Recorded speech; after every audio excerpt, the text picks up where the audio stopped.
Në momentet kur gjithçka duket e pamundur, mos harro se Allahu nuk njeh kufin. Ai nuk pyet për mundësitë, sepse ai I krijon ato.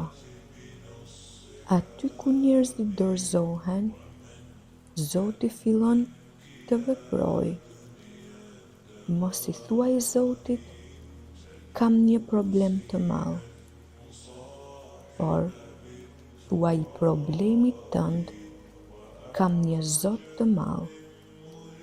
Dhe pastaj, shiko si çdo pengesë fillon të zbutet, sepse besimi është forca që të bën të dridhen edhe malet.